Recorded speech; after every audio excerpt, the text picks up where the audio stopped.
Hey, what's going on, guys? What's going on? I hope you guys are having a wonderful day. My name is Dr. Boyce Watkins. I want to say welcome to drboycetv.com, the home for intelligent Black people. Good morning, everybody. Good afternoon. And I hope you guys are doing well. And Happy New Year, if I haven't said Happy New Year to you yet. As you know, last night we spent time talking about Buffalo Bills Damar Hamlin.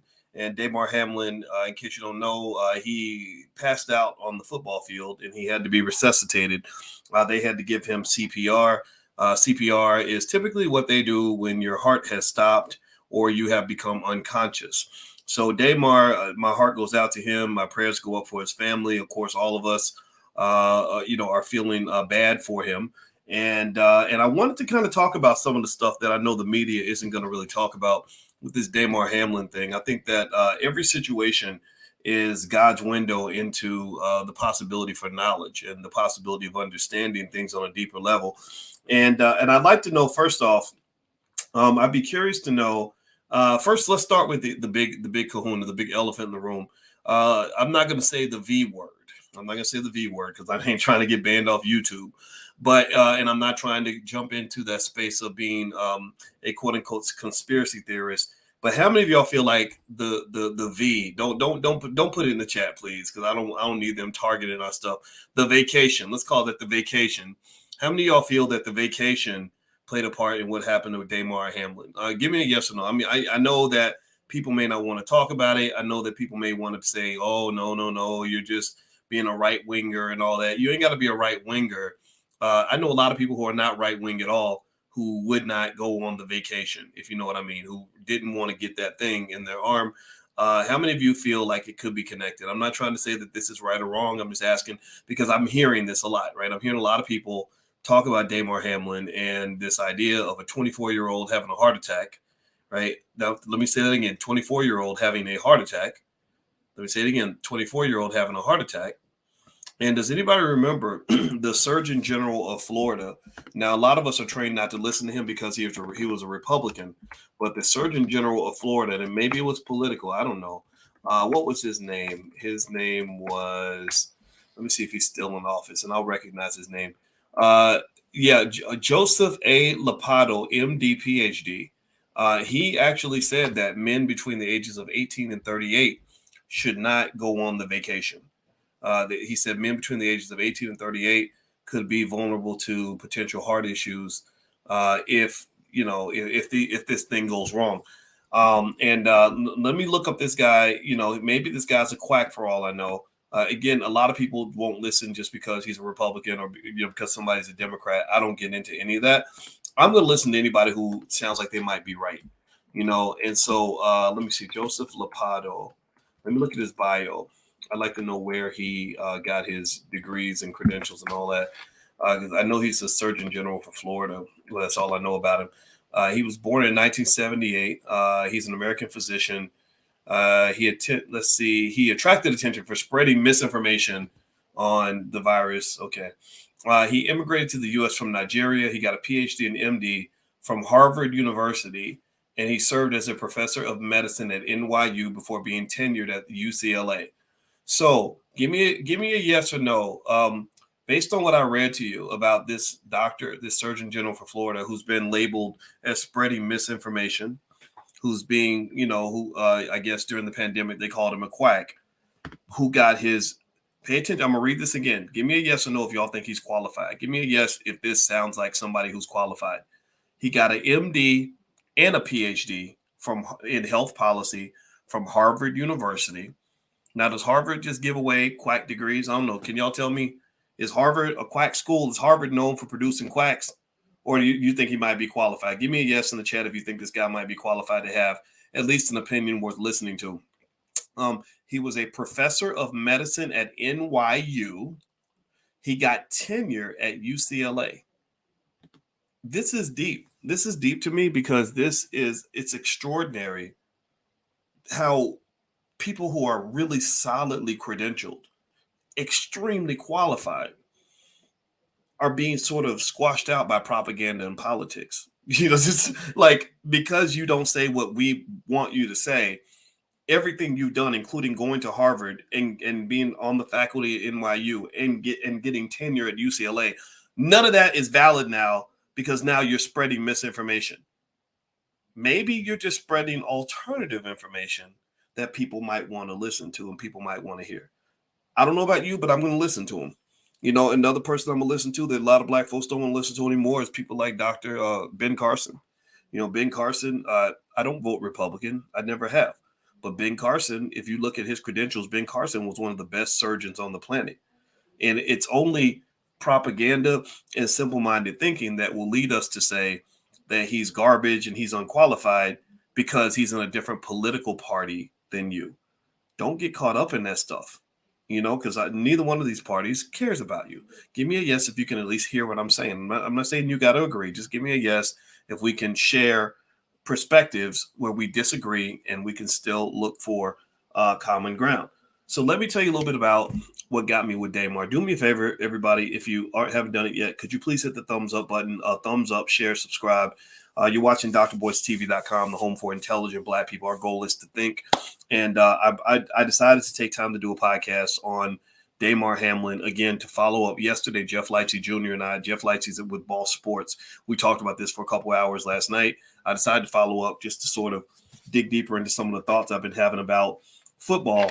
And this is important for black people because a lot of black wealth, trillions of dollars in black wealth, is stolen by professional sports. Trillions of dollars in black wealth is stolen by professional sports. Now, what we what we see is we see these young black men that get to the NFL, the NBA, and they become millionaires, and we think that they're bringing money into the black community, right? That's the typical narrative. But that's a false narrative, because for every one black boy who goes to the NFL and makes, gets that, $2, $3, $4 million contract, there's literally about 1,000 more who tried, who dedicated everything to getting it, who got nothing, right? Who literally, bet it all and lost it all. They don't have, a lot of these guys, unfortunately, they don't have any other they don't have a plan B. They don't have any other marketable skills. They don't have any other ability to make money. If they imagine that they took all that energy that they put into football practice and put that into learning how to start businesses, black men would be the greatest business owners on the planet. Imagine if they took that time and put it into buying stock and investing in real estate and learning how to be successful husbands and fathers.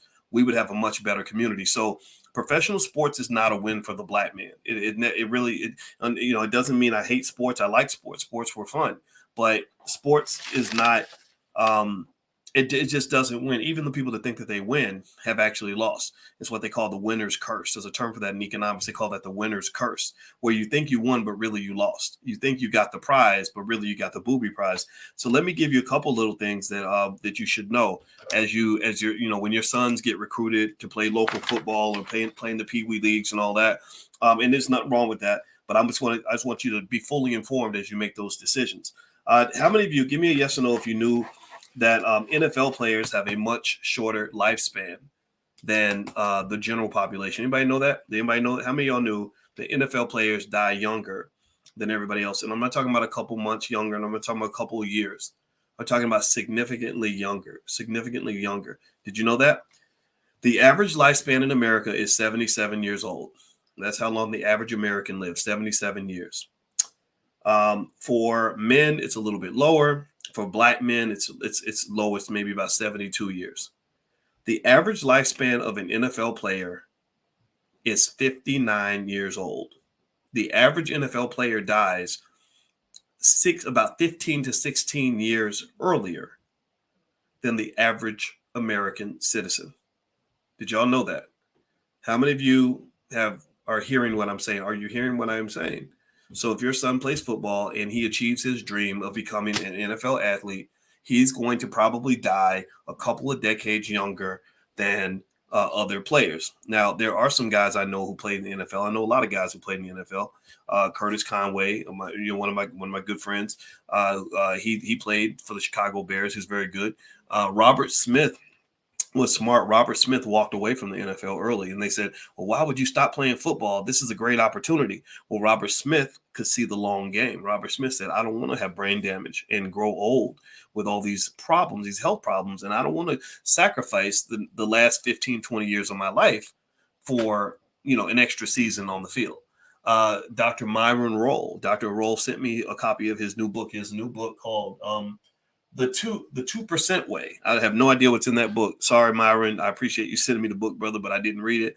But I respect him immensely. He is now a surgeon. I think he's being trained at Harvard. He's super smart, and people did not understand why Myron would he passed up his first couple years in the NFL. He got drafted. He was one of the best college players in the country, and he shocked those people. The white man always thinks the black man's going to come when he says stand up and bark. When the white man expects that when he tells a black man to jump, he says, "Okay, boss, how high? How high?" And so you're supposed, if they invite you to the combine, you're supposed to show up. If they want to give you an NFL contract, you're supposed to want it. Well, Myron said, I don't really want to be in the NFL. I want to go be a Rhodes Scholar. So Myron left the NFL opportunity, went off, became a Rhodes Scholar, and then came back and played football after that and played for the Buccaneers. From what I understand, they did a very good job.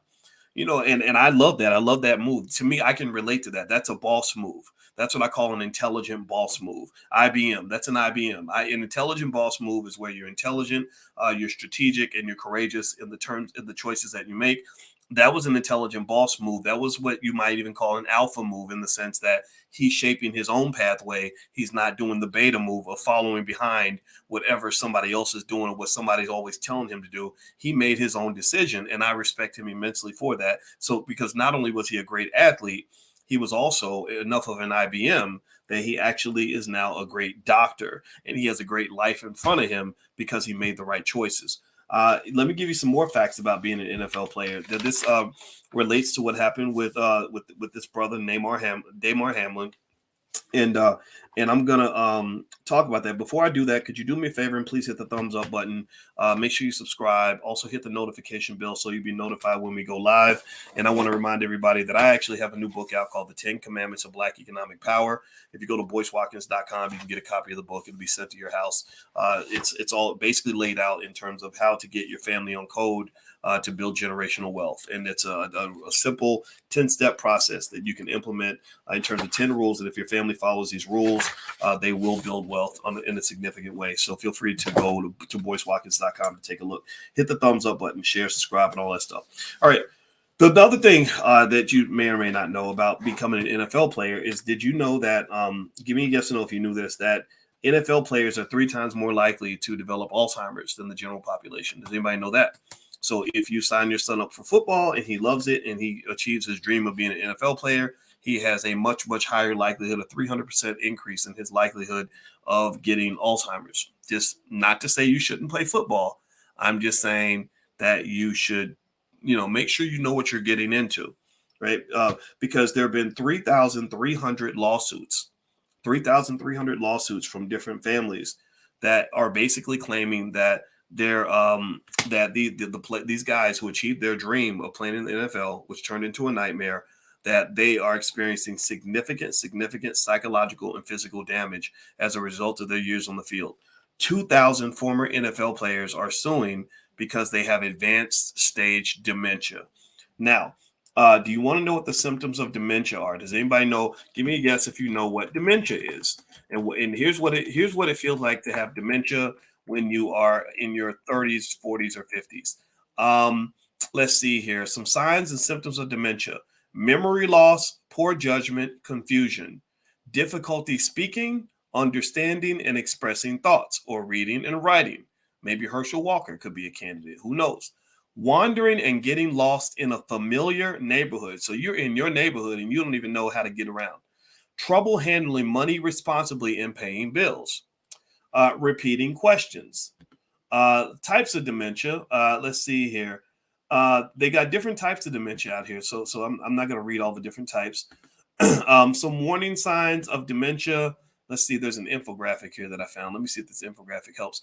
Memory loss, difficulty performing familiar tasks, problems with language, disorientation to time and place, poor or decreased judgment, problem keeping track of things, misplacing things, changes in mood and behavior, challenges in understanding visual and spatial information, withdrawal from work or social activities. A lot of NFL players are more likely. This is according to scientific studies. There are several studies out here that look at the long-term effects of what happens to these players. There was another guy, another young brother, 38 years old, who just died of a heart attack. I don't know exactly what the situation was with that, but a lot of you have brought that up in terms of what happened with Damar. So he's not the only NFL player to have a heart attack in recent months. They're 4 times more likely to develop ALS. They are far more likely to have depression and also far more likely to develop arthritis. So it doesn't mean that you should not play football or that you're a sucker for enjoying football. Because if you're a sucker, then that makes two of us. Because I'm a big fan of football, always have been. I probably will be for the rest of my life because I grew up on it. I just did. I grew up as a Dallas Cowboys fan. So you should pray for me because the Cowboys have been a disappointment for about the last 30 years. Maybe 25 years, I guess.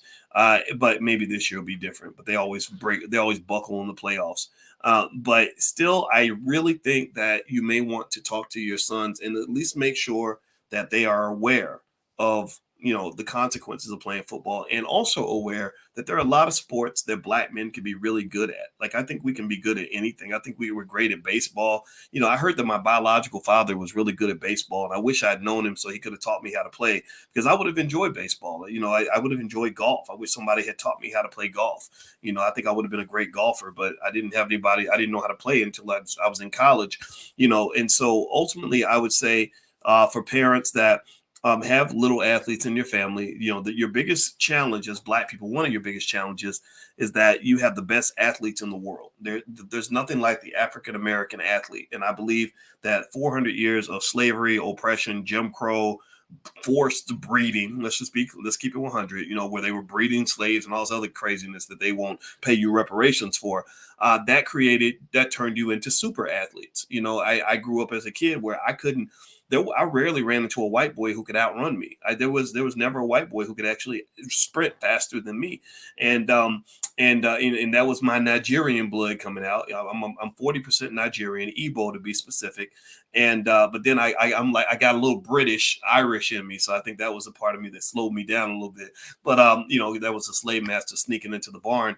But African Americans have unique athletic abilities, which make us a global trillion-dollar commodity.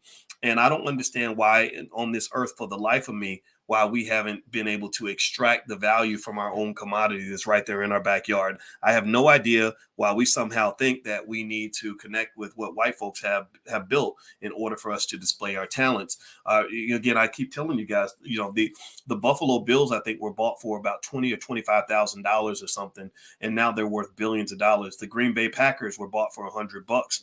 They're worth several $billion. The Chicago Bears were bought for a couple $100. They're worth about $5 billion.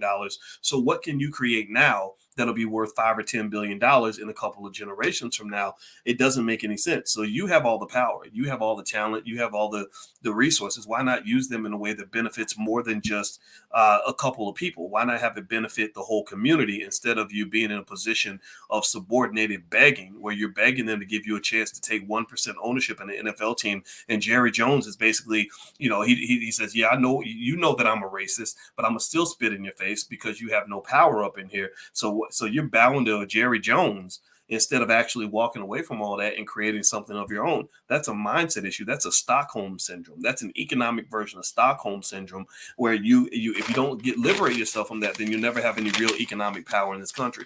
But with that said, the other point on this is the other question is, when you look at all this energy we put into sports and how good we are at sports, imagine if we got black boys to put that same amount of energy into starting businesses early, investing early, learning real estate early, or just education, period.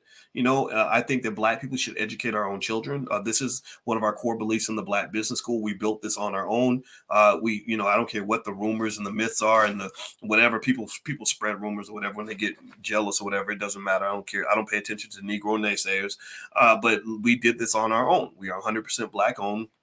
And we've actually introduced investing to 10 million people in our own community. And so imagine if, so our core values are very simple. The core values are, we believe black people should educate our own children because the school system ruins our kids and gets them distracted and gets them focused on stuff other than helping the community and focus on things other than what they're actually supposed to be good at. We believe that black people should create our own jobs. because you spend so much time and energy working for other people that you never have time to really work for yourselves. And then also we should support Black-owned businesses, because Black-owned businesses get boycotted by everybody. They get boycotted by white people, and they get boycotted by most Black people. If we support our own businesses, we have enough money in our community to do whatever we want to do. 1.6 trillion in spending power that you have exceeds the gross domestic product of over 90% of the countries on this earth. In fact, if I were to look up in Google right now, countries ranked by GDP, I love to do this because this really reminds you of just how much economic power you actually have that you just forgot. Remember, 1.6 trillion is the amount of money we give away every year. I'm going to give you a list of countries that have a GDP that's less than 1.6 trillion. So your 1.6 trillion in spending power ties you with Canada.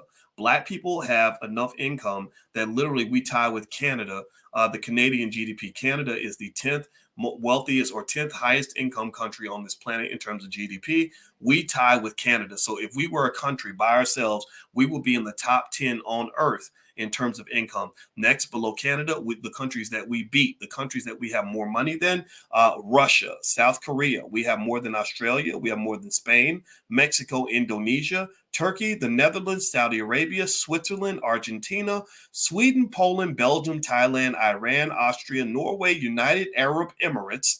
So all those guys that come from the Middle East that have the stuff on their heads and everything that seem to have all this money, the ones that we look up to, we're actually looking up to midgets, because they actually have only 383 billion in their GDP, which is about 1/4, a little bit.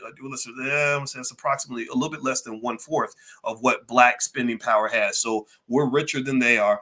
We have the Black spending power exceeds the GDP of Nigeria, Israel, South Africa, Hong Kong, Ireland, Denmark, Singapore, Malaysia, Colombia, the Philippines, Pakistan, Chile, Finland, Bangladesh, Egypt, Vietnam, Portugal, the Czech Republic, Romania, Peru, New Zealand, Greece, Iraq, Algeria, Qatar, Kazakhstan, Hungary, Angola. I could keep going. How about I keep going? Kuwait, Sudan, Ukraine, Morocco, Ecuador, Cuba, Slovakia, Sri Lanka, Ethiopia, Kenya, Dominican Republic, Guatemala, Oman, Myanmar, Luxembourg, Panama, Ghana, Bulgaria, Costa Rica, Uruguay, Croatia.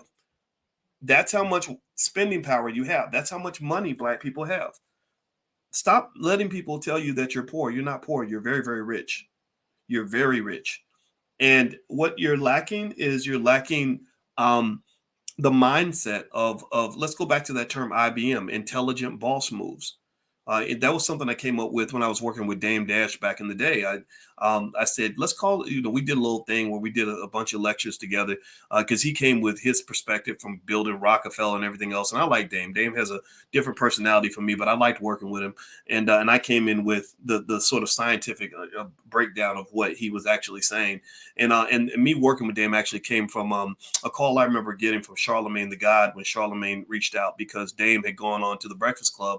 I don't know if anybody remembers that interview he did where he was kind of trying to encourage men to become bosses. And he was saying that calling another man boss is like calling him daddy. And Charlemagne was real concerned about it because he felt like it was job shaming, or it's going to make people feel embarrassed to like have a job.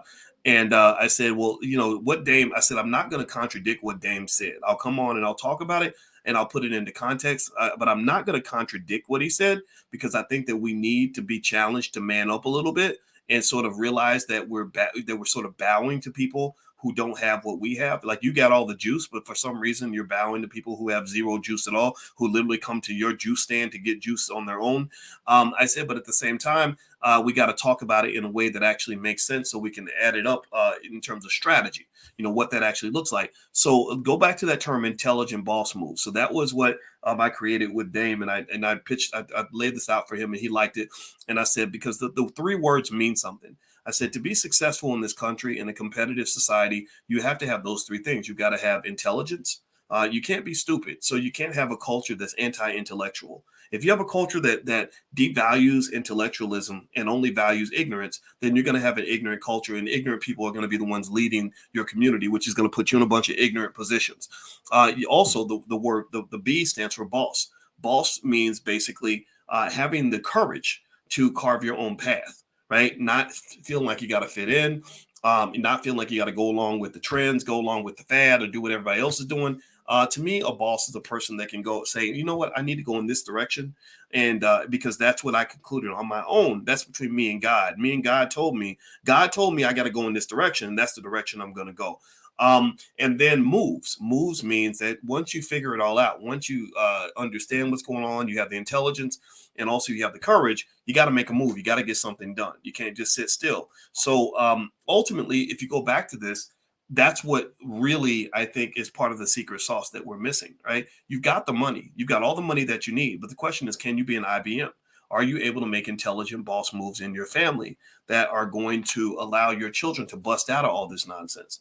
Are they able, like a rocket, to have enough determination, strength, and trajectory to actually take themselves out of orbit? Meaning that when you think about a rocket, when a rocket launches, gravity's pulling that rocket to the ground.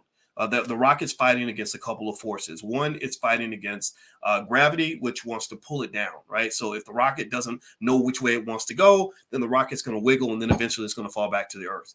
Second thing the rocket's fighting against is that it's full of energy, which means that if the energy isn't contained and targeted properly, the rocket will explode. When NASA first started creating rockets, half of the rockets that they created actually blew up before they actually got off the ground. So the energy can't just be random, wild, crazy, emotional energy. It has to be targeted toward a specific objective. So if you build a rocket properly and you target it, you tell it exactly where it's going to go, and you put enough energy and power in it, and you're not scared to use it, but you contain it and control it in a disciplined way, then that rocket can actually go up into the stratosphere and leave the Earth's orbit, right? So ultimately, I think that's what when I think about the intelligent boss moves ideology, that's what I'm thinking about. I'm thinking that if I'm smart, and then in addition to being smart, I'm not an intelligent coward. I'm very brave. I'm not afraid to follow behind my ideas, and then also I'm not scared to make a move.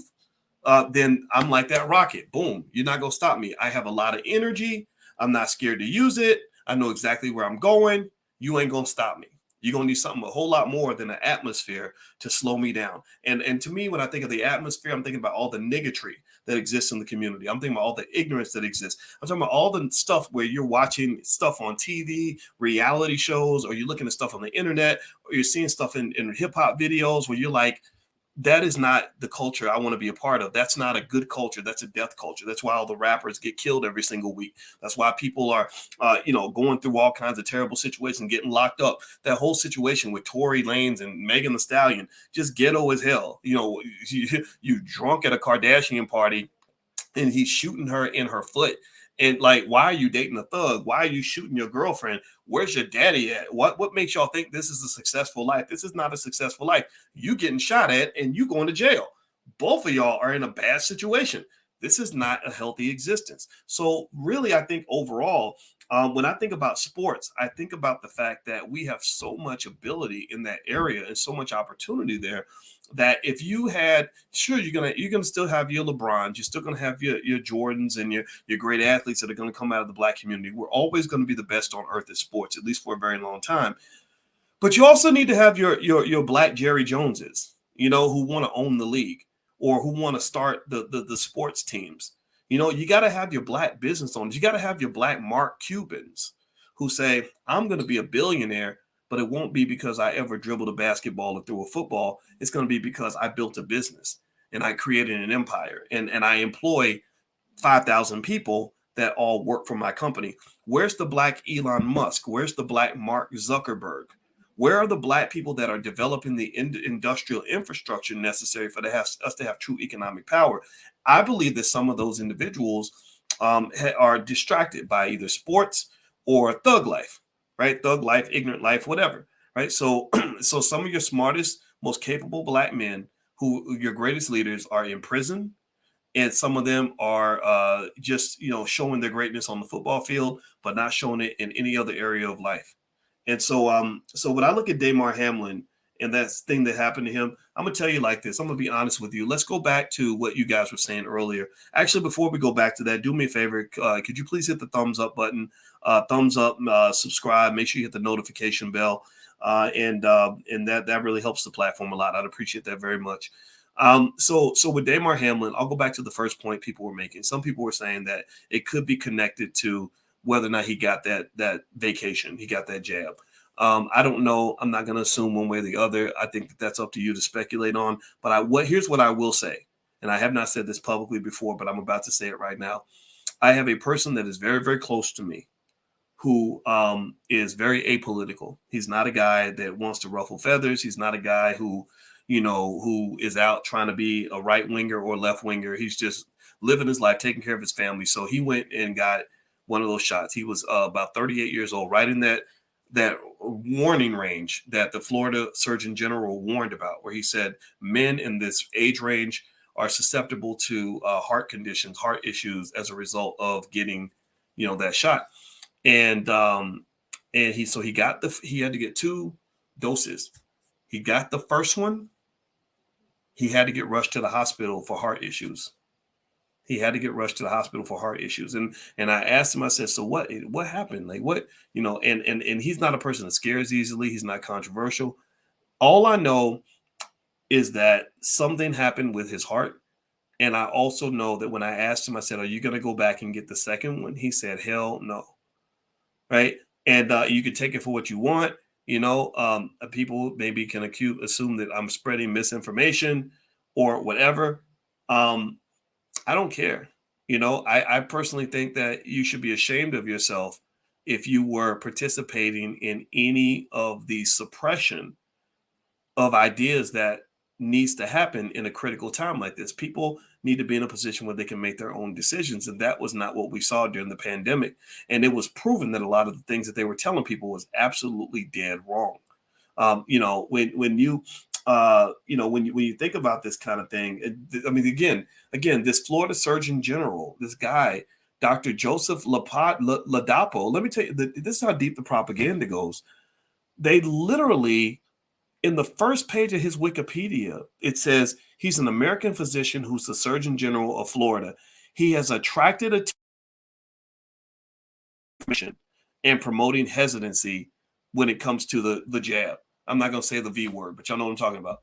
Like literally, that's the first thing that they say. And then in the second paragraph, though, so you're thinking, okay, maybe this is some quack. This is some guy who got his degree from some online weekend university or something, right? I understand that. I got a PhD at The Ohio State University. My wife went to Florida State.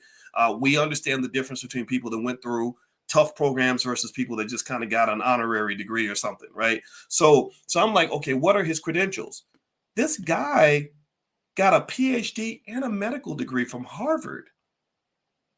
Is anybody else disturbed about this, or is it just me?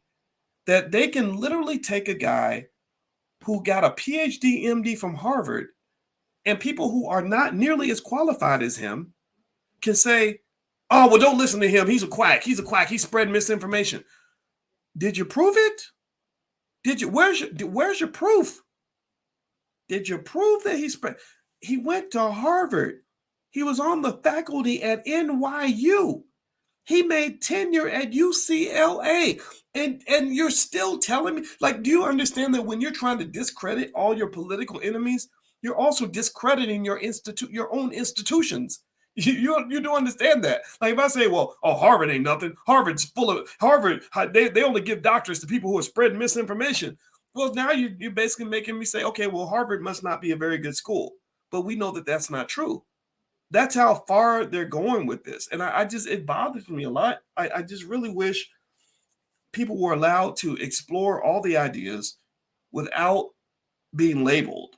Stop labeling people, as conspiracy theorists or whatever, just because they're open to trying to understand what's really going on. And that's what me and my wife did the whole pandemic. All we did was we were trying to understand what's really going on. What's the real truth?